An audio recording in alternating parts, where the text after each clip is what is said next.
할렐루야. 예수 그리스도 이름으로 하나님 말씀 증거하겠습니다. 우리 다 같이 성경 말씀 출애굽기 9장 3절에서 6절까지 말씀을 다 같이 찾겠습니다.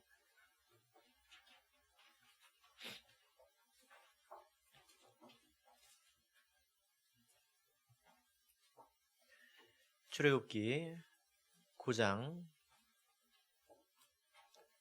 3절에서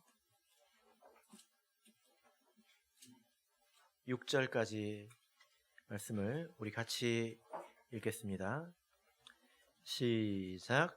여호와의 손이 들에 있는 내 생축 곧 말과 나귀와 약대와 우양에게 더하리니 심한 악질이 있을 것이며 여호와가 이스라엘의 생축과 애굽의 생축을 구별하리니 이스라엘 자손에 속한 것은 하나도 죽지 아니하리라 하셨다 하라 하시고 여호와께서 기한을 정하여 가라사대 여호와가 내일 이 땅에서 이 일을 행하리라 하시더니 이튿날에 여호와께서 이 일을 행하시니 애굽의 모든 생축은 죽었으나 이스라엘 자손의 생축은 하나도 죽지 아니한지라. 아멘. 네, 오늘 이 시간은 전염병에 대한 성경적 이해라는 제목으로 하나님 말씀을 증거하겠습니다. 이제 봄이 다가오죠. 예, 이번 겨울은 그렇게 춥지 않았잖아요. 그래서 제가 이번 겨울은 편하게 넘어가는구나 이렇게 생각을 했습니다.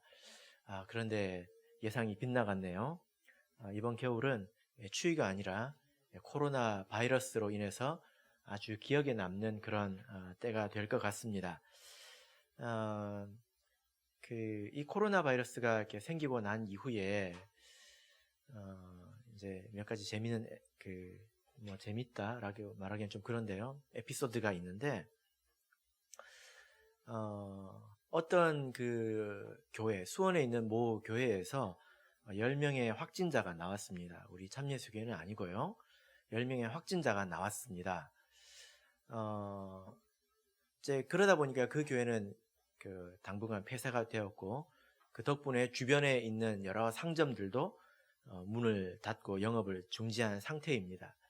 이런 일이 있을 수 있나요? 예. 그런데 좀 더 이제 그분들의 입장에서 당황스러운 것이 뭐냐면 그 교회에서 최근에 이 코로나 바이러스에 대해서 설교를 한 거예요. 어떻게 설교를 했냐면 이 코로나 바이러스는 하나님께서 주신 재앙이다. 이게 어디서 생겼냐? 중국에서 생기지 않았냐? 요즘 중국이 어떤 시국이냐면 이 시진핑 주석이 자기 그 독재 체제를 갖추기 위해서 특별히 종교단체를 굉장히 억압하고 있습니다. 그래서 지금 우리 한국에서 중국에 있는 우리 참예수 교회를 갈 수가 없는 상황이에요. 예, 오는 것을 또 반기지 않습니다. 원체 이렇게 압박이 심하기 때문에. 그래서 이렇게 기독교를 심하게 핍박하니까 이렇게 하나님께서 거기에 재앙을 주신 것이다. 이렇게 설교를 한 거예요. 그리고 또 뭐라고 그랬냐면 지금 한국에 코로나 바이러스가 제일 심한 데가 어디입니까? 예, 신천지죠. 거기 이단에게 하나님께서 재앙을 주셨다 하고 이렇게 막 이제 그렇게 설교를 한 거예요. 그런데 얼마 뒤에 이렇게 자기 교회도 10명의 확진자가 나와서 이런 일이 생기니까 그분들이 얼마나 당황했겠습니까? 네, 그죠? 그래서 제가 그분들의 입장에서 생각해 볼 때 아주 혼란스럽겠다 이런 생각을 했습니다. 그래서 이제 제가 이 말씀을 또 준비하게 됐는데요. 우리 성도님들께서도 이런 그 시국 또 이런 상황을 우리가 믿음 안에서 어떻게 이해를 하고 또 받아들여야 될까 이런 생각을 하실 것 같습니다. 혹시 우리 교회에서 확진자가 한 명 나와가지고 그런다면 어떤 일이 생길까? 이것은 아주 큰 일이죠. 그죠? 예, 우리 학생들은 아직 뭐 이런 감을 못 느낄 수도 있는데 우리 교회가 지금 오전에만 예배를 드리고 있지 않습니까? 교회에서 이런 결정을 한 것은 처음입니다. 예. 그죠? 송집사님, 그죠? 지금까지 이런 결정 한 적 있습니까? 예. 그렇기 때문에 이런 상황에 대해서 우리가 성경적으로 바르게 이해하는 것이 굉장히 필요하다라는 것입니다. 뭐 뉴스를 통해서 이런 전염병들이 어떤 것인가에 대해서는 설명을 들으셨을 텐데요. 오늘 성경을 통해서 배워보도록 하겠습니다. 성경 안에서는 이런 전염병을 뭐라고 이렇게 말씀하고 있냐면, 표현하냐면 온역 혹은 전염병에서 전자를 빼고 연병 이렇게 표현을 하고 있습니다. 온역 혹은 연병. 이것을 히브리어로 보면 구약 성경에는 데베르라고 하고 있고요. 또 신약 성경에서는 헬라어로 로이모스라고 하고 있습니다. 뭐 같은 단어를 이렇게 저렇게 번역하고 있기 때문에 정확하게 성경 안에 있는 것을 찾아보려면 이게 원문을 통해서 이렇게 찾아봐야 되거든요. 그래서 말씀드린 겁니다. 이 데베르, 로이모스, 이 전염병이 성경에 상당히 자주 등장합니다. 아주 자주 등장하는 편입니다. 그래서 우리 성도님들께서도 성경 읽기를 하실 때 이러와 유사한 내용들을 아마 읽어보신 기억이 나실 텐데요. 구약 성경에서는 이 단어가 45번 등장을 하고요. 신약에서는 2번 등장합니다. 또 이와 연관된 말씀들이 그런 또 내용들이 좀 많이 있겠죠. 그래서 이 말씀을 중심으로 해서 성경 안에서 있는 이 온역, 또 연병, 이 전염병들이 어떤 것이며 또 우리가 어떻게 이런 것들을 받아들여야 될지에 대해서 우리 같이 보도록 하겠습니다. 자, 출애굽기 9장 3절을 이렇게 보시면 이 말씀은 이스라엘 백성이 출애굽할 때에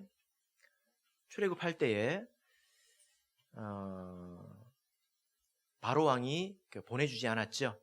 그래서 하나님께서 모세를 통해서 10가지 재앙으로 그들을 치시지 않았습니까? 그 중에 5번째 재앙에 해당하는 내용입니다. 그 5번째 내용이 우리가 악질이라고 알고 있는데요. 3절에 보시면 심한 악질이 있을 것이며 이렇게 되어 있죠. 근데 이 심한 악질 할 때 이 악질이 데베르입니다. 그러니까 온역 혹은 연병 이렇게 이해를 하셔도 되겠습니다. 이 내용을 통해서 보면 이 전염병은 누가 일으키신 것입니까? 예, 하나님께서 일으키신 것이죠. 그죠? 그래서 이 전염병은 하나님께서 일으키시기도 한다는 것입니다. 그러면 모든 전염병은 다 하나님께서 일으키신 것일까요? 이것은 좀 과도한 또 뭐 섣부른 생각일 수 있습니다. 물론 우리가 그렇게 생각할 수도 있겠죠. 왜냐하면 참새 한 마리도 하나님께서 허락하시지 않으면 떨어지지 않으니까. 그런 차원에서 모든 것을 주관하신다는 차원에서는 하나님 아래 있다고 생각해도 됩니다. 그러나 마치 모든 것을 하나님의 책임으로 돌리는 것처럼 이 전염병은 모든 것이 하나님께로부터 비롯되었다라고 말하는 것은 좀 과도한 것 같아요. 그래서 이런 부분은 개인의 믿음에 맡기는 것이 좋다고 생각을 합니다. 감기나 독감도 전염성이 있지 않습니까? 그렇다고 우리가 감기에 걸렸다, 독감에 걸렸다, 이 모든 독감은 다 하나님께서 주신 것이다, 이런 말은 안 하지 않습니까? 그죠? 예. 그러나 또 성경을 통해서 보면 분명한 것은 이 온역, 전염병은 하나님께서 사용하시는 도구인 것은 분명하다는 겁니다. 하나님께서 여러 가지 도구로 이 세상을 다스리시고 또 백성들을 다스리시는데 그 중에 이 온역도 있다라는 것입니다. 예. 물론 성경 안에는 그런 의미, 하나님의 도구로서의 의미의 이 온역이 더욱더 많이 등장을 하겠죠. 그죠? 예. 그래서 오늘 이 출애굽기 9장에서는 이 말씀은 성경 안에서 이 온역, 이 발생한 첫 번째 사례입니다. 우리가 뭐든지 가장 어디서부터 시작되었느냐, 뭐 이걸 보는 게 중요하잖아요. 첫 번째 사례입니다. 그래서 오늘 본문으로 택했죠. 이것이 하나님의 재앙의 도구로 쓰이지 않았습니까? 그래서 하나님께 쓰시는 도구이기 때문에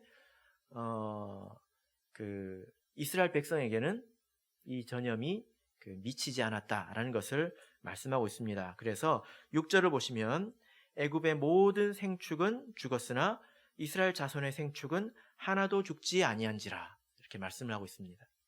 하나님께서 이제 칼을 쓰신다면 아주 정확하게 쓰시겠죠. 온역도 그와 같다라는 것입니다.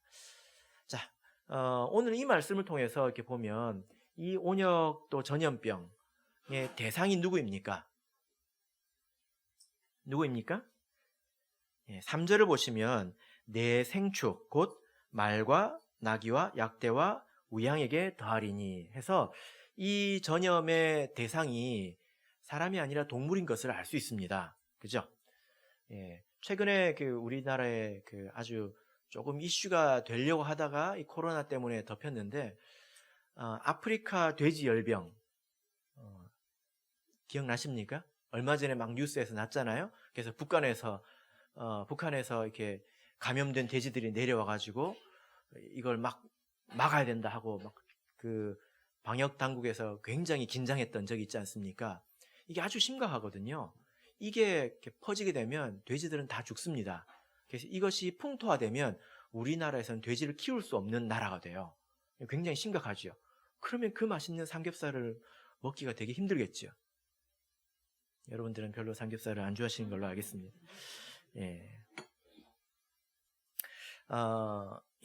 뭐 이제 아프리카 돼지열병이라든지 뭐 구제역 혹은 뭐 조류독감, 이것을 생각을 해보면 전염병이 사람에게만 있는 것이 아니라 동물에게 있구나 라는 것을 알 수가 있습니다.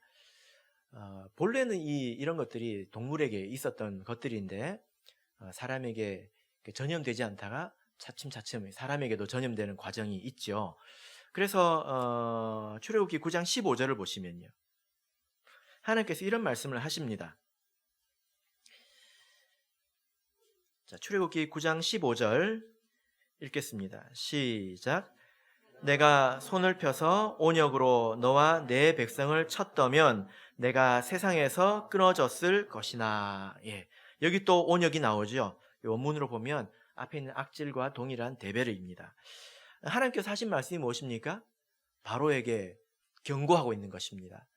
내가 이 온역으로 동물을 쳐서 너희들이 살아남은 것이지, 만약에 동물이 아니라 사람을 쳤다라면 너희들은 어떻게 됐다요? 끊어졌을 것이다. 망했을 것이다. 그러니까 이것을 통해서 보면 이 전염에도 단계가 있고, 그리고 이것은 굉장히 파괴적인 것이다. 여러분 한번 생각해 보세요. 아프리카 돼지열병이 우리나라에 싹 퍼져가지고 우리나라에 이제 돼지를 키우는 데가 없어요. 그래서 한 20-30년 정도 지나면 우리가 낙타 같은 걸 쉽게 볼 수 없잖아요. 어디 가야 볼 수 있습니까? 동물원 가야 볼 수 있잖아요. 그래서 우리 아이들을 데리고, 진명이가 나중에 진명이 아들을 데리고 와가지고 야, 이게 돼지야 하고 동물원에서 구경시켜주게 될 거라는 거예요. 이게 굉장히 파괴적이고 또 심각한 질병이다라는 것입니다. 그래서 하나님께서 이것을 경고하고 계시죠. 너무나 아쉽게도 성경에서 동물에게 발병한 이 온역이 여기에서 끝이 나고 이 이후로는 다 사람에게 나타나게 됩니다. 이것이 무슨 뜻입니까? 하나님의 진노가 더했다라는 말이죠. 그죠? 원래 동물만 쳤다가 또 그래도 돌이키지 않으니까 사람에게 이 온역을 주시는 것입니다. 그래서 우리 저도 전문가들을 통해서 들은 이야기인데요. 2009년에 신종플루가 있었지 않습니까? 신종플루.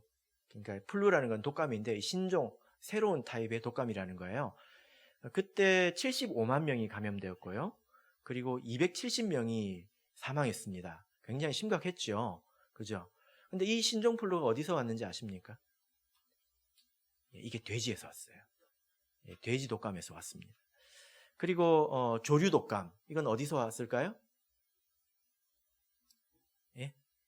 조류에서 왔겠죠. 이게 사람에게 감염이 안 됩니다.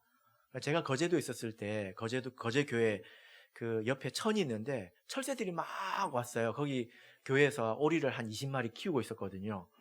근데 갑자기 조류 독감이 와가지고요. 철새들이 막 날아오니까 교회에서 비상회의를 했습니다. 우리가 기른 오리들이 조류 독감에 걸리면 어떻게 하냐 해가지고 그 다음 주에 다 잡아먹었어요. 그 다음 주에 다 잡아먹어서 오리 파티를 했습니다. 사람이 옮진 않았는데, 근데 이것도 최근에 감염 사례가 이제 생기기 시작했다라고 하더라고요. 그 다음에 메르스 기억나십니까? 이게 어디서 왔을까요? 예, 박쥐에서 왔습니다. 중동 호흡기 증후군 해가지고 중동에 있는 낙타를 통해서 박쥐가 낙타에게, 낙타가 사람에게 이렇게 옮겼다고 하지요. 그 다음에 사스, 이것 때문에 우리나라 김치가 인기가 좋아졌다고 하지요. 예, 사스 어떻게 됐을까요? 이것도 박쥐를 통해서 사양 고양이인데 사양 고양이를 통해서 사람에게 전염됐다고 합니다. 마찬가지로 코로나도 박쥐를 통해서 어떤 짐승을 통해서 사람에게 전염됐다고 하지요.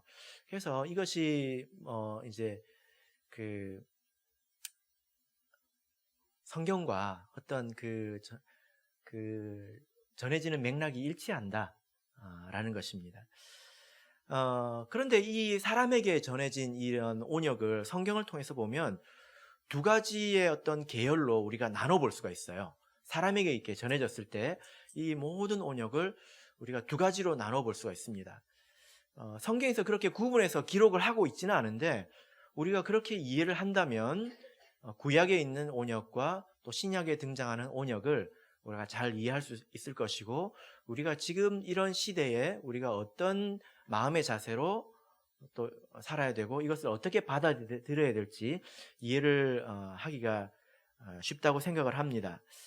어떻게 구분을 하냐면 대상을 가지고 구분하는 거예요. 이 온역이 첫 번째 대상은 이방인을 심판하는 하나님의 도구로 쓰인 곳이 있습니다. 대표적인 것이 출애굽기 9장 내용이죠. 애굽 백성들을, 그리고 이후에도 그런 내용이 나오긴 합니다. 그 다음에 이제 두 번째는 하나님의 백성을 다스리는 도구로서의 이 온역이 또 등장합니다. 온역이 굉장히 파괴적인데 하나님께서 자기 백성을 다스리는 도구로 쓰신다라는 거예요. 신명기 28장을 보겠습니다. 신명기 28장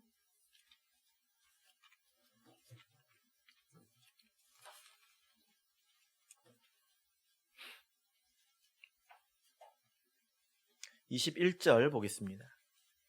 신명기 28장 21절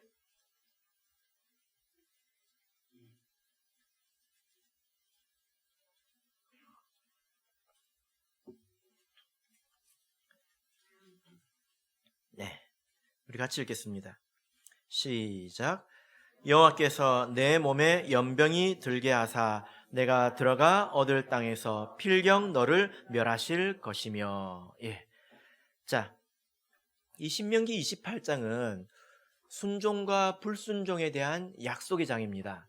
불순종할 때는 어떤 벌을 받고 또 순종할 때는 어떤 축복을 받는지 그에 대해서 이렇게 말씀하시는 장이 28장이에요. 그래서 앞부분을 보시면 네가 들어가도 복을 받고 나와도 복을 받고 이런 말씀이 28장에 기록되어 있습니다. 그런데 하나님 말씀에 불순종하게 될 때, 이것은 이스라엘 백성에게 하시는 말씀이죠. 불순종하게 될 때 어떻게 한다고 말씀하시냐? 그 중에 하나가 연병으로 내 몸에 온역을 말합니다. 들게 해서 너를 멸하실 것이다. 이렇게 말씀을 하신 것입니다. 그러니까 하나님께서 그 이스라엘 백성을 다스리는 도구로서도 이 온역을 쓰신다는 것입니다. 자, 아까 제가 성경 안에 이 온역이라는 단어가 한 50번 가량 사용이 된다고 말씀을 드렸는데요. 이것을 하나하나 다 이렇게 두 가지 계열로 분류를 이렇게 해서 보면 이방인을 심판하는 도구로서의 온역이 많이 나올까요? 아니면 하나님의 백성을 심판하는, 다스리는 도구로서의 온역이 많이 나올까요? 어떤 게 많이 나올까요? 1번입니까? 2번입니까? 2번이죠. 압도적으로 2번입니다. 압도적으로 2번이에요. 그러니까 성경 안에는 그런 내용이 훨씬 더 많이 나와요. 그러니까 그러면 이 온역이 이렇게 창궐할 때에 누가 더 긴장을 해야 될까요? 이방인입니까? 하나님을 믿는 사람입니까? 그래서 이런 일이 있을 때 바깥을 향해서 섣부르게 이렇게 삿대질하면 부끄러운 일을 당할 수 있습니다. 그건 지혜롭지 못한 거예요. 그 말이 옳고 그르고를 떠나서 그 말은 지혜롭지 못한 말입니다. 그런 말은 사실 할 필요가 없죠. 자, 그래서 우리가 성경을 통해서 먼저 구약에서 그러면 하나님께서 이런 온역으로 어떻게 백성들을 다스리셨는지를 우리가 좀 보도록 하겠습니다. 역대상 21장을 보겠습니다.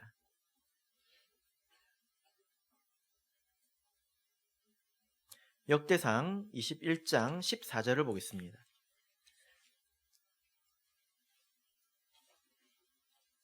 이스라엘 백성이 그 광야에서도 이렇게 전염병을 앓은 적이 있는데 성경에서는 그것을 재앙이라고 그냥 기록하고 있지 연병이라고 기록하지 않기 때문에 그것은 그냥 넘어가고요. 명확하게 기록된 것을 보겠습니다.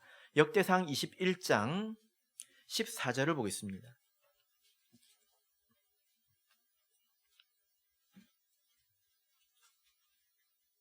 자, 14절 읽겠습니다. 시작. 이에 여호와께서 이스라엘 백성에게 온역을 내리시매 이스라엘 백성의 죽은 자가 7만이었더라. 예. 지금 이 내용은 이스라엘 백성이 어떤 이제 재앙을 받아서 하나님의 온역을 받아서 3일 만에 7만 명이 죽었습니다. 여러분, 이 시대는 인구가 지금보다 작은 때잖아요. 지금도 3일 만에 7만 명이 죽었다라고 한다면 아마 이것은 일평생에 잊을 수 없는 그런 이제 기록이 될 텐데요. 그런 내용이 있었다는 거예요. 그 이유가 무엇일까요? 예. 그 이유가 무엇일까요? 자, 21장 1절을 보시면 사단이 일어나 이스라엘을 대적하고 다윗을 격동하여 이스라엘을 계수하게 하니라. 이유가 있습니다. 사단이 다윗의 마음을 격동시켜가지고 어떻게 했습니까? 이스라엘 백성의 숫자를 헤아리게 만들었다는 거예요. 백성의 숫자를 세게 만들었다는 것입니다.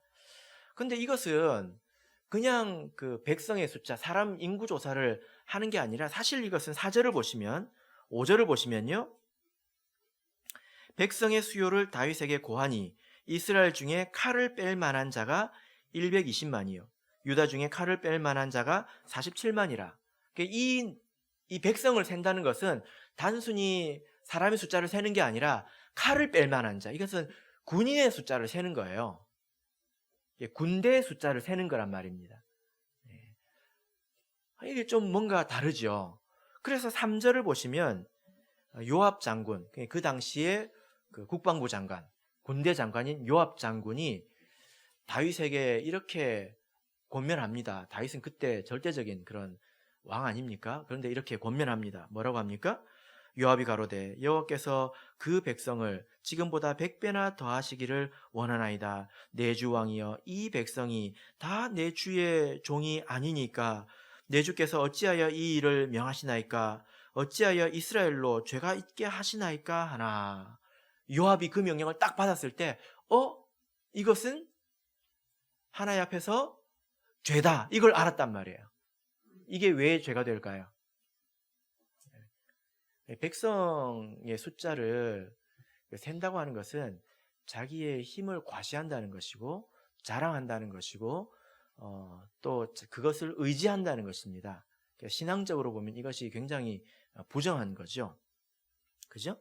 그래서 나중에 다윗도 자기가 죄를 범했다는 것을 나중에 깨닫습니다.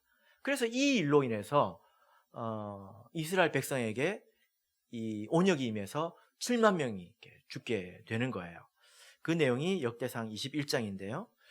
자, 그런데 여러분, 잘못은 누가 했습니까? 다윗이 했죠. 근데 누가 죽었습니까? 백성이 죽었죠. 무려 7만 명이나. 여러분, 이것을 받아들일 수 있겠습니까?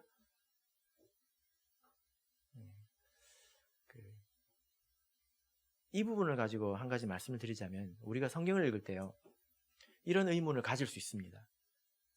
그런데 이런 질문을 하는 그 사람의 마음의 자세가 아주 중요합니다. 태도가 중요하다는 거예요. 이런 거 읽을 때 이상하게 생각 안 하면 성경을 생각하면서 읽는 게 아니죠. 그죠? 성경을 생각하면서 읽으면 왜 이럴까 하는 의문을 가질 수 있습니다. 그런데 이런 질문을 할 때는 겸손하게 물어야 돼요. 왜냐하면 내가 다 아는 게 아니잖아요. 내가 다 아는 게 아니기 때문에 따지듯이 하나님께 물어서는 안 됩니다. 왜 하나님은 이랬을까? 그것은 하나님에 대해서 적대적인 거죠. 그래서 이런 의문을 가질 때는 우리가 하나님을 믿는 마음으로 이해하려고 해야 됩니다. 그래야 부끄러움을 덜 당해요. 사무엘하 24장을 보겠습니다. 사무엘하 24장 1절을 보겠습니다.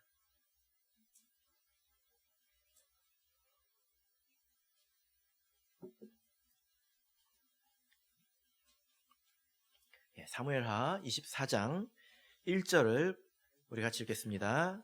사무엘하 24장 1절 읽겠습니다. 시작. 여호와께서 다시 이스라엘을 향하여 진노하사 저희를 치시려고 다윗을 감동시키사 가서 이스라엘과 유다의 인구를 조사하라 하신지라. 같은 내용입니다. 근데 이 내용을 보면 어떻습니까? 여호와께서 다시 이스라엘을 향하여 진노하사, 이스라엘 백성에게 뭔가 문제가 있었다는 거예요. 그래서 일전에 하나님께서 한번 진노를 하셨습니다. 사무엘하를 앞으로 이제 건너가면서 보세요. 하나님께서 언제 진노하셨는지 나옵니다. 그런데 이스라엘 백성이 그럼에도 불구하고 돌이키지 않으니까 어떻게 합니까? 다시 진노했다는 거예요. 이스라엘 백성에게 문제가 있다는 거죠. 근데 하나님께서 진노하셔서 어떻게 했습니까? 다윗을 감동시키셔서 이스라엘 인구를 조사하겠다는 것입니다. 이 부분만 읽어도 좀 이상하죠. 하나님께서 다윗의 마음을 감동시켜가지고 조사하게 해놓고 왜 7만 명을 죽이냐. 사무엘하와 역대상은 각각의 관점에서 적혀졌기 때문에 그런 것은 이 본문에서는 중요하지 않아요. 그런데 우리가 이 두 내용을 종합적으로 본다면 우리가 이해할 수 있습니다. 하나님께서 이스라엘 백성에게 진노하셔서 사단이 다윗에게 틈을 타려고 할 때 하나님께서 고개를 돌린 거예요. 이렇게. 이제 자식이랑 걸어가고 있는데 너무 말을 안 들어요. 근데 옆에 껄렁껄렁한 애가 와가지고 그 자식을 한 대 때리려고 할 때 부모가 고개를 살짝 돌리는 거예요. 뭡니까 이거?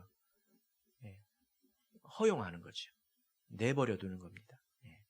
그래서 다윗이 사단에게 격동이 된 것입니다.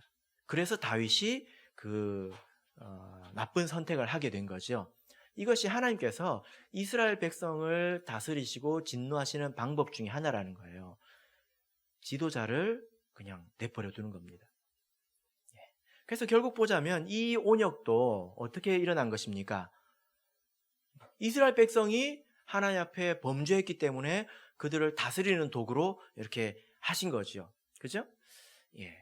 이 어마어마한 일이 다윗의 시대에 일어났다라는 것입니다. 아주 태평성대였을 것만 같지만 사실 이런 일도 있었다는 거죠. 그 이후에 이제 왕이 솔로몬 왕이지 않습니까? 다윗의 왕이 솔로몬인데 솔로몬이 나중에 하나님 앞에 이런 기도를 합니다. 언제 이런 기도를 하냐면 성전을 다 완공하고 성전을 하나님께 바칠 때에 하나님께 이런 기도를 합니다. 역대하 6장을 보겠습니다.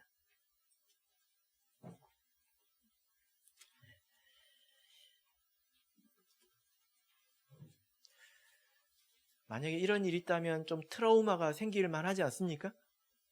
그죠? 솔로몬도 아버지 때에 이런 일이 있었다면 나 때문에 한 20만 명 죽는 거 아니야? 이런 걱정이 들겠어요, 안 들겠어요? 들겠죠. 역대하 6장 28절 읽겠습니다. 시작. 만일 이 땅에 기근이나 온역이나 있거나 곡식이 시들거나 깐부기가 나거나 메뚜기나 황충이 나거나 적국이 와서 성읍을 에워싸거나 무슨 재앙이나 무슨 질병이 있든지 물온하고. 여기 보면 온역이 있다면 뭐 이런 이야기를 하고 있죠. 이 내용이 뭐냐면 역대하 6장 13절부터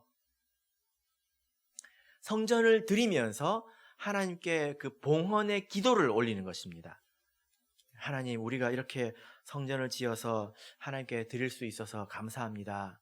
그런데 우리 백성이 죄를 지어서 하나님 앞에서 기근을 만나거나 혹은 온역을 만나거나 이런 일을 만나거나 저런 일을 만난다면 하는 그 기도 중에 등장하는 거예요. 그래서 그 기도의 결론이 무엇입니까? 39절 보세요. 39절 읽겠습니다. 시작. 주는 계신 곳 하늘에서 저희의 기도와 간구를 들으시고 저희의 일을 돌아보시며 주께 득죄한 주의 백성을 용서하옵소서. 예. 솔로몬이 뭐라고 기도하고 있습니까? 하나님, 만약에 기근도 있고 그렇게 온역을 만난다면 그들이 회개하고 성전을 향해서 기도할 때에 그들을 돌아봐 주십시오 하고 기도하는 거예요. 이게 봉헌 기도입니다. 하나님께서 이 기도를 들으셨을까요? 안 들으셨을까요? 7장 1절을 보시면 같이 읽어보겠습니다. 시작. 솔로몬이 기도를 마침에 불이 하늘에서부터 내려와서 그 번제물과 제물들을 사르고 여호와의 영광이 그 전에 가득하니. 이 솔로몬이 그 성전을 다 차려놓고 제물을 늘어놓고 하나님께 다 기도를 딱 마쳤을 때에 하늘에서 뭐가 내렸습니까? 불이 하늘에서 한번 상상해 보십시오. 하늘에서 불이 쫙 내려서 그 번제물들을 싹 살라버렸다는 거예요. 그러면 이 연기가 하늘로 올라갔겠죠. 이게 무슨 말입니까? 하나님께서 이 기도를 받으셨다는 거예요. 그래서 솔로몬은 이 온역을 두려워했고, 그리고 하나님 앞에 회개할 때 이것을 사함받기를 원했다는 것입니다. 이후에 어떤 한 왕이 이 기도대로 합니다. 기억나십니까? 역대하 20장 9절을 보겠습니다.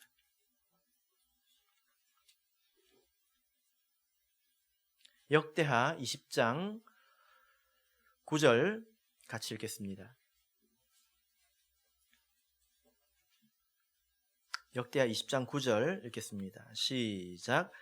만일 재앙이나 난리나 견책이나 온역이나 기근이 우리에게 임하면 주의 이름이 이 전에 있으니 우리가 이 전 앞과 주의 앞에 서서 이 환난 가운데서 주께 부르신즉 들으시고 구원하시리라 하였나이다.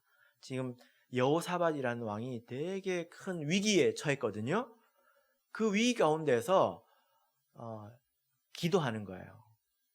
여러분, 기도는 이렇게 해야 합니다. 기도는 어떻게 해야 되는 거냐면 하나님의 약속을 가지고 기도해야 돼요. 여호사밧이 뭐라고 기도합니까? 오래전에 솔로몬이 했던 그 기도, 그래서 하나님께서 응답하셨던 것을 기억하고 하나님 그때에 이렇게 재앙이나 난리나 또 견책이나 온역이나 기근이 우리에게 있을 때 기도하면 하나님께서 들어주신다고 하지 않았습니까? 그걸 가지고 기도를 하고 있는 거예요. 그래서 여호사밧이 그 위기를 벗어납니다. 그래서 이 온역이 상당히 두렵다. 그리고 하나님의 어떤 재앙이 상당히 두렵다는 것이 면면이 지금 흘러가고 있죠. 그죠? 그런데 이 온역이라는 단어가 또 연병이라는 단어가 성경에서 구약에서 가장 많이 언급되는 곳은 예레미야서와 에스겔서입니다. 예레미야서와 에스겔입니다. 예레미야서에는 연병이라고 번역되어 있고요. 에스겔서에서는 온역이라고 이렇게 번역이 되어 있는데, 그 비율로 따져보자면 전체의 한 70%, 그러니까 3분의 2 가량이 예레미야와 에스겔에 집중이 되어 있어요. 우리가 한 구절만 찾아봐도 될 것 같습니다. 예레미야서 14장 21절을 보겠습니다. 이것은 선지자의 예언이죠. 예레미야 14장 12절입니다. 14장 12절입니다.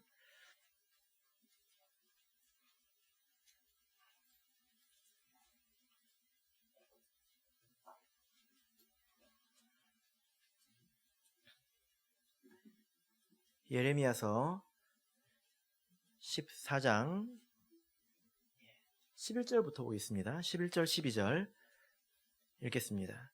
시작.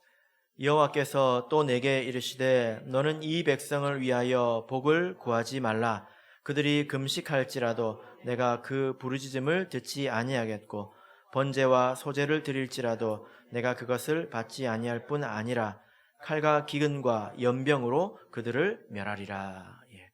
지금 예레미야 선지자를 통해서 이 남유다 이스라엘 백성을 멸망시킬 것을 예언하고 있는데 뭐라고 말합니까? 그들을 위해서 더 이상 기도하지 마라. 이렇게 말씀을 하십니다.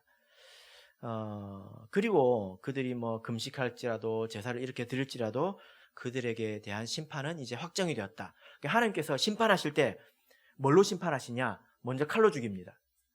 적들이 와가지고 칼로 죽이고 노략질 해가겠죠? 그죠? 그러면 남아있는 사람들은 대부분 아마 여인들이나 뭐 이런 그 약자들이 남아있을 것입니다. 그럼 다 노략질 해가고 나면 먹을 게 있어요, 없어요? 없죠. 그 칼에 살았다고 해서 산 게 아닙니다. 그 다음에 어떻게 죽게 됩니까? 굶어 죽게 돼요. 예. 굶어 죽는데도 보면 어떤 사람들은 이미 좀 많이 저장이 됐어요. 오래 갈 거 아니에요. 그런 사람들은 사냐? 그게 아니에요. 죽은 사람들이 그 시체가 막 널브러져서 거기서 전염병이 돌기 시작합니다. 예. 그러면 어떻게 될까요? 거의 죽게 됩니다. 굉장히 철저하게 파멸한다는 뜻이 칼과 기근과 연병 이게 세 가지가 이제 스트레이트로 이렇게 들어오게 되는 것입니다. 아주 심판이 처절할 것이다 이런 뜻이죠. 예, 이것은 불신앙적인 이스라엘에 대해서 이제 예언하는 것입니다. 그리고 이 예언은 신약의 또 말세까지 이어지게 되는데요. 여기까지가 구약에 있는 이 온역에 대한 내용입니다. 그러니까 하나는 이방인들에 대한 심판으로서의 온역이 있고 또 하나는 하나님의 백성을 다스리는 용도로서 이 온역이 있다라는 것입니다. 두 가지 계열이 있죠. 마찬가지로 신약에서도 온역이 있습니다. 온역이라는 말이 등장합니다. 헬라어로 로이모스라고 했죠. 그런데 여러분 너무 놀라지 마십시오. 신약에서는 딱 2번밖에 안 나옵니다. 그런 단어가. 그러면 빨리 끝날 수 있겠네요. 그 중에 한 번을 찾아보겠습니다. 누가복음 21장입니다. 누가복음 21장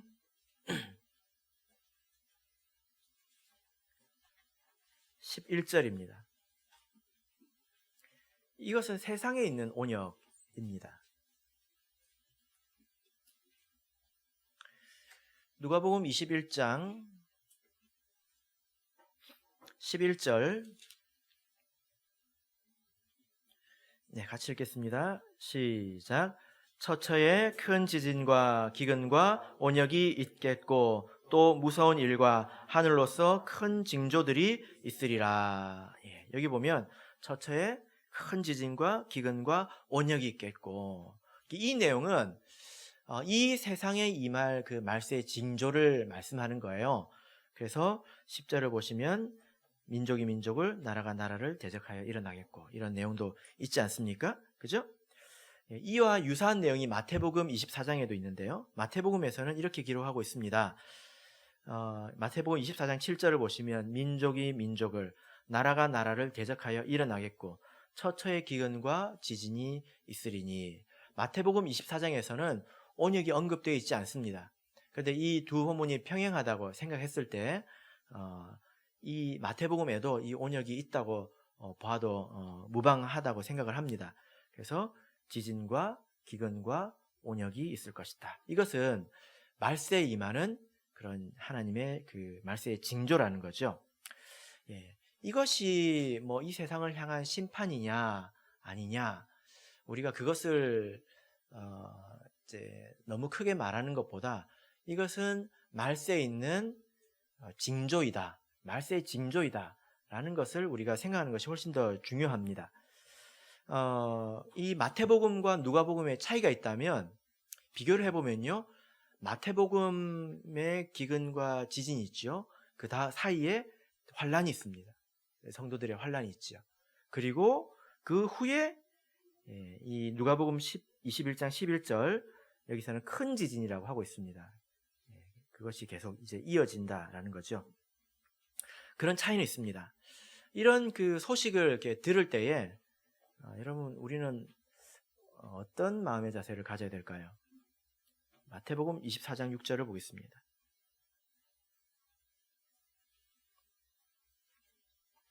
마태복음 24장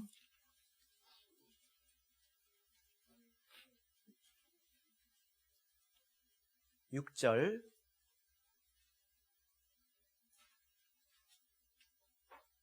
마태복음 24장 6절 읽겠습니다. 시작. 난리와 난리 소문을 듣겠으나 너희는 삼가 두려워 말라. 이런 일이 있어야 하되 끝은 아직 아니니라. 예. 여기서 하나님께서 뭐라고 말씀하셨습니까? 어떻게 하라고 말씀하셨나요? 삼가 두려워 말라. 이런 걸 볼 때 삼가 두려워 말라. 뭐 하라고 하셨습니까? 그냥 두려워하지 말라 정도가 아니에요. 삼가라는 말은 조심해라 이런 뜻입니다. 삼가라, 조심하라는 말이죠. 그래서 표준 세번역에서는 이것을 어떻게 번역했냐면 당황하지 않도록 주의하여라. 두려운 마음이 들지 않도록 주의하여라. 이렇게 말씀을 번역을 하고 있습니다. 두려워하지 않아야 된다는 거죠. 만약에 두려워한다면 우리는 불순종하게 되는 것입니다. 그래서 두려워하지 않을 수 있도록 스스로를 이제 잘 다스려야 된다라는 말입니다. 왜냐하면 이것이 말세에 있는 징조이기 때문에 우리가 두려워하지 않아야 되겠죠. 이것은 그런 계열로 보자면 이것은 세상에 있는 것이 아니라 마치 애굽에 임하는 그런 재앙의 성격을 가지고 있기 때문에 우리가 이것에 대해서 두려워할 필요가 없다는 것입니다. 교회를 다스리는 그런 이 온역이 아니라는 거예요. 그래서 우리가 지금 이 코로나 바이러스가 이런 종류 아니겠습니까? 이런 것을 볼 때 우리가 어떤 태도를 취하는 게 좋을까요? 우리가 조심히 생활하면 됩니다. 두려워하지 않아도 됩니다. 그렇다고 하나님을 시험하지는 마세요. 이것은 세상을 향하여 주시는 하나님의 재앙이니까 나 같은 하나님의 백성은 괜찮겠지 해가지고 대구로 막 놀러 가가지고 어디 병원 견학도 가고 여기라며. 이것은 오만이죠. 오만함이죠. 하나님을 시험하는 것입니다. 그런 거는 하지 말아야 돼요. 우리는 조심해야 됩니다. 그래서 우리도 조심하고 있죠. 그죠?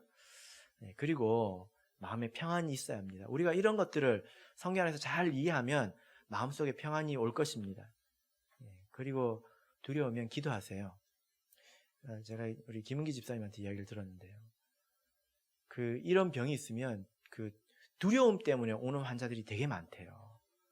평소 같았으면 별것 아니었을 텐데 조금만 이상이 있어도 혹시나 해가지고 막 찾아오는 사람들이 많다는 거예요. 그럼 우리는 두려워하지 말아야 되겠죠? 그냥 올 것이 왔구나 이렇게 생각을 하면 되겠습니다. 역사적으로 보면 과거에 흑사병이나 이런 병들이 중세에도 있었지만 최근에는 더 잦아지고 있지 않습니까? 어떤 전문가를 통해서 들으니까 사스, 메르스, 신종플루, 코로나 이런 대형 그런 전염병들이 지금 거의 5년 주기로 반복이 되고 있다는 거예요. 그래서 앞으로 이런 병에 대응하기 위해서 예비군 훈련 같은 것도 해야 되지 않겠냐 이런 이야기를 하더라고요. 난리의 일상화가 되는 것입니다. 난리 이제 놀라지도 않게 될 거라는 거예요. 당연하게 될 거라는 것입니다. 갈수록 커지겠죠.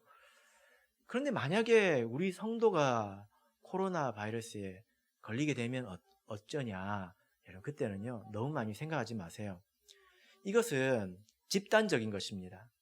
이 온역은요 어떤 한 사람에 주는 것이 아니라 어떤 덩어리에게 주는 거예요. 근데 만약에 그런 일이 있었다면 그것은 그 사람의 어떤 개인의 고난의 문제로 이해하는 것이 좋습니다. 그래서 그것을 너무 많이 생각하는 것은 우리의 주제를 넘어서는 거죠. 그죠? 그래서 개인이 고난을 당하는 데는 이유가 여러 가지가 있죠. 그죠? 죄의 문제가 있을 수도 있고 하나님께서 연단하시는 것일 수도 있고 여러 가지 또 애매한 고난이 있을 수도 있고 여러 가지 차원이 있습니다. 그것은 그런 고난의 문제로 우리가 받아들이고 또 이해하면 되겠습니다. 그러면 이제 우리가 하나가 남았죠. 신약에서 하나가 남았습니다. 뭐가 남았습니까? 하나님의 백성들에게 임하는 그런 온역이 있습니다. 여러분 한번 생각해 보십시오. 이 세상에 참예수교회 성도들만 걸리는 그런 전염병 있습니까? 성은이 형제 학교에서 그런 거 혹시 가르쳐 주던가요? 이 전염병은 참예수교회 성도들만 걸린다고 그런 거 혹시 가르쳐 주던가요? 없어요? 예, 없나 보네요. 예. 그런데 이런 계열로 보자면 구약에서도 하나님의 백성의 온역이 있었다면 신약에도 하나님의 백성의 온역이 있어야 되지 않겠습니까? 예, 있어요.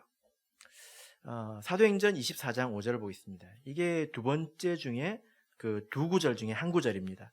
사도행전 24장 5절, 여기서 온역이라는 단어가 또 등장하게 됩니다.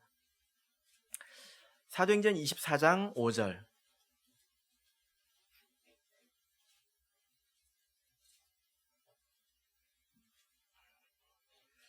사도행전 24장 5절. 네, 우리 같이 읽겠습니다. 시작. 우리가 보니 이 사람은 연병이라 천하에 퍼진 유대인을 다 소욕해 하는 자요 나사렛 이단의 괴순이라. 여기 보면 또 연병이 나오죠. 근데 원문을 보면 동일한 온역입니다. 그런데 무엇을 보고 이렇게 전염병이라고 했습니까? 이 사람을 보고 지금 연병이라고 했잖아요. 그럼 이 사람이 정말 그 전염병에 감염된 사람일까요? 아닙니다. 요즘에요, 길에 사람도 없지만 길에서 기침을 하면 모세의 이적을 경험할 수 있다고 합니다. 그런데 엘리베이터 타는데 좀 좁잖아요? 그러면 기침을 하면 됩니다. 그러면 사람들이 쫙 이렇게 멀어집니다. 전염병에 걸린 사람들은 가까이 하면 안 되죠. 그죠? 네. 근데 여기서 이 사람은 어떤 전염병에 걸린 사람일까요? 보면 나사렛 이단의 괴순이라. 그러니까 지금 여기서 보면 이 연병을 뭐에 적용하고 있냐면 이단의 사상, 생각을 가지고 전염병이라고 하고 있는 거예요. 생각. 그러니까 여러분 아마 코로나 바이러스 걸린 사람이 와서 악수하자고 그러면 여러분들이 아마 바로 뒤로 돌아서서 달려갈 거예요. 마찬가지예요. 이단의 생각, 바르지 않은 어떤 진리, 이런 것을 머릿속에 가지고 있는 사람이 뭡니까? 바로 온역입니다. 이것이 하나님의 백성에게 말세에도 임하는데요. 계시록 6장 8절을 볼까요? 우리가 이제 배운 구절이죠. 요한계시록 6장 8절 보겠습니다. 요한계시록 6장 8절.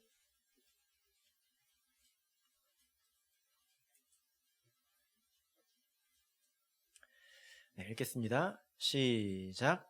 내가 봄에 청황색 말이 나오는데 그 탄 자의 이름은 사망이니 음부가 그 뒤를 따르더라. 저희가 땅 4분의 1의 권세를 얻어 검과 흉년과 사망과 땅의 짐승으로서 죽이더라. 여기 보면 네 번째 인을 뗄 때에 청황색 말이 등장하죠. 그때 4분의 1을 죽이는데 뭘로 죽입니까? 검과 흉년과 사망과 땅의 짐승입니다. 이 사망과 땅의 짐승은 붙어 있는 거예요. 그런데 이 말씀이 예레미야의 예언이 성취된 것입니다. 아까 예레미야는 뭘로 죽인다고 했습니까? 칼과, 그 다음에 기근과, 그 다음에 연병. 이 세 가지가 오는 순서가 이해되시죠? 죽이고 굶어 죽고 전염병이 오는 겁니다. 싹쓸이 당하는 거죠. 여기 보면 검이 뭡니까? 칼이죠. 흉년 뭡니까? 기근이죠. 근데 예레미야서에서는 연병이라고 했는데 여기서는 뭐라고 합니까? 사망이라고 하고 있어요. 이 사망은 뭘 가지고 사망이라고 할까요? 이게 바로 연병이에요. 왜냐하면 뒤에 이 땅의 짐승을 통해서 사망이 온다는 것인데 계시록 안에서 땅의 짐승은 거짓 선지자를 말합니다. 거짓 선지자는 거짓된 사상을 가르치는 사람을 말하죠.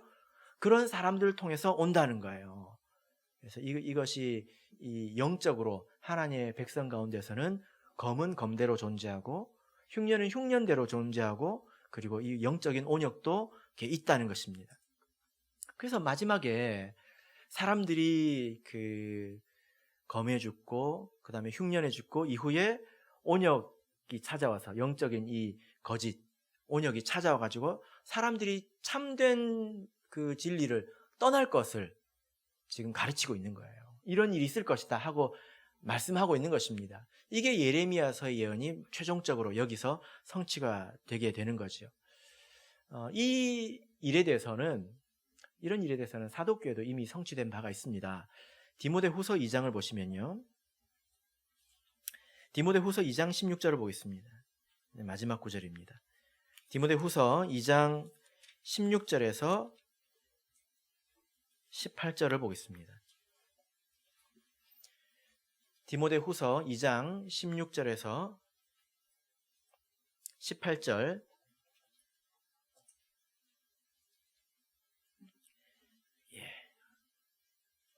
우리 같이 읽겠습니다. 시작.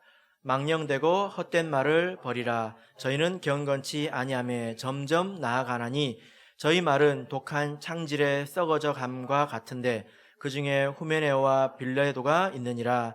진리에 관하여는 저희가 그릇되었도다. 부활이 이미 지나갔다 하므로 어떤 사람들의 믿음을 무너뜨리느니라. 여기 보면 망령되고 헛된 말, 이 말은 사실 생각이죠. 생각이 있어야 말이 나오니까 이게 망령되었다, 또 헛되다는 것입니다. 그리고 그 말은 독한 창질에 썩어져 간 것 같다, 이게 번진다는 거예요. 예수님의 몸된 교회에서 번져간다는 것입니다. 근데 그 말이 무슨 말입니까? 진리에 관해서 그릇된 말을 말하는 것입니다. 대표적으로 그 시대는 부활이 이미 지나갔다라는 말이 있었어요. 부활이 이미 지나갔다. 이것을 아주 설득력 있게 전했다는 것입니다. 그러면 여러분 한번 생각해 보세요. 부활이 지나갔어? 우리는 뭐 때문에 신앙생활합니까? 부활하려고 하는 거잖아요. 그러면 부활이 지나갔으면 신앙생활 할 필요가 있습니까? 없습니까? 없잖아요. 그럼 우리가 왜 이렇게 힘들게 신앙생활 해요? 가서 놀아야죠. 이왕 틀린 거. 그죠? 그래가지고 사람들이 믿음을 무너뜨린다는 거예요. 이게 뭡니까? 그 시대에 있었던 일종의 온역입니다. 근데 지금 이 시대에도 이런 온역들이 있을 거라는 거예요. 이미 있습니다. 그리고 있을 것입니다. 여러분, 하나님의 나라에 왜 온역이 있습니까? 이건 우리가 아까 구약을 볼 때 배웠어요. 왜 온역이 있습니까? 네? 불순종해서 그런 거예요. 그럼 신약의 하나님의 백성들에게는 왜 온역이 있습니까? 왜 온역이 있습니까? 똑같아요. 하나님의 백성이라는 사람들이 참 진리가 있다고 자부하는 사람들이 사실 하나님의 말씀을 잘 안 듣고요. 다 그렇다는 게 아니라 그런 사람들이 있다는 거예요. 그리고 그 말씀을 잘 지키지 않아요.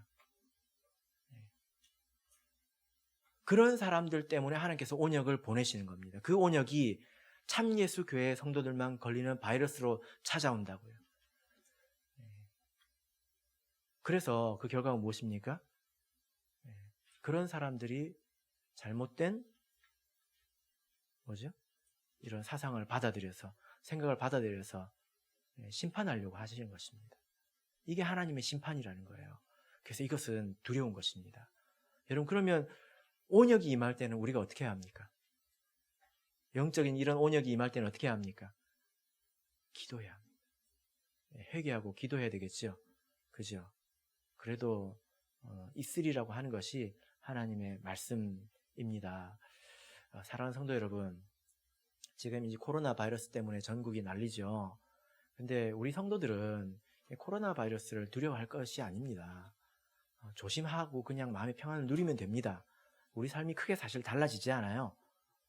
저는 사실 뭐가 달라졌는지 모르겠습니다. 마스크 쓰는 것 빼고는 달라진 게 별로 없어요. 그런데 우리가 이 코로나 바이러스에 대응하려고 얼마나 조심합니까? 마스크도 사고 조심조심하고 그러잖아요. 우리는 그 이상으로 이 영적인 온역에 대해서 조심해야 합니다. 한번 자기 자신을 한번 돌아보세요. 내가 하나님의 말씀을 사모하고 지키기를 내가 애썼는가? 그래서 영적인 이런 온역이 올 때 내가 분별할 수 있는가? 아마 누구 한 명 코로나 바이러스 걸려서 병원에 입원했고 중환자실에 갔다고 그러면 기도해달라고 난리가 날 겁니다. 근데 영적인 온역에 대해서는 우리가 너무 마음이 느긋하다면 그것은 하나님 말씀을 안 믿는 것입니다. 이것이 성경 안에서 흐르는 온역에 대한 지혜 정신입니다. 바라옵기는 우리 성도님들께서 이 코로나의 시대에 도리어 믿음을 세우시고 또 영적인 온역을 더욱더 두려워하는 마음으로 믿음을 일깨워 가시기를 예수 그리스도 이름으로 축복합니다. 우리 다 같이 찬송하겠습니다.